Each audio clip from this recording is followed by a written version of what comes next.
এক সময়ের কথা, এক গ্রামে ছিল এক বিশাল বটগাছ। গাছটি এত পুরনো ছিল যে গ্রামের বৃদ্ধরাও বলত তাদের শৈশবেও এই গাছটিকে একই রকম দেখেছে। তবে এই গাছ নিয়ে গ্রামের মানুষের মনে একটাই আতঙ্ক, সন্ধ্যার পর কেউ ওদিকে যেত না। কারণ কথিত ছিল গাছটিতে এক ভূতের বাস। গ্রামের রাখাল বালক হরি ছিল দুঃসাহসী। সে ভূতের গল্পে বিশ্বাস করত না।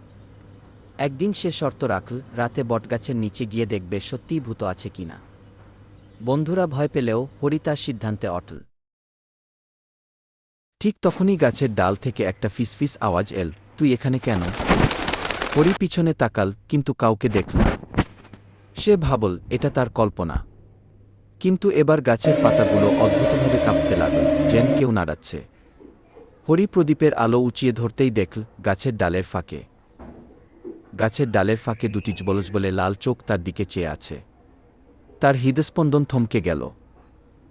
হঠাৎ করেই হরির চারপাশের বাতাস ঠান্ডা হয়ে গেল এবং সে অনুভব করল কারো শীতল হাত তার কাঁধে রাখছে। সে দৌড়াতে চাইল, কিন্তু পা যেন অবশ হয়ে গেল। তখনই শুনতে পেল এক গম্ভীর কণ্ঠ, এই গাছ আমার, চলে যা। হরি আর দাঁড়াতে পারল না, সে চিৎকার করে ছুটে গ্রামে ফিরল।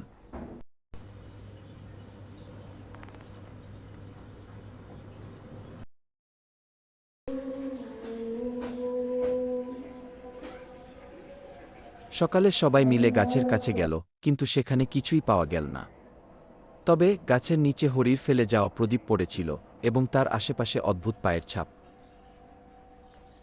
এরপর থেকে কেউ আর সাহস করেনি বটগাছের কাছে যেতে, আর রাত নামলেই দূর থেকে দেখা যেত গাছের ডালে যেন কারো ছায়া নড়ছে। আজও সেই গাছ দাঁড়িয়ে আছে, আর রাতে গ্রামের মানুষজন দূর থেকে কান পেতে শোনে ফিসফিস আওয়াজ।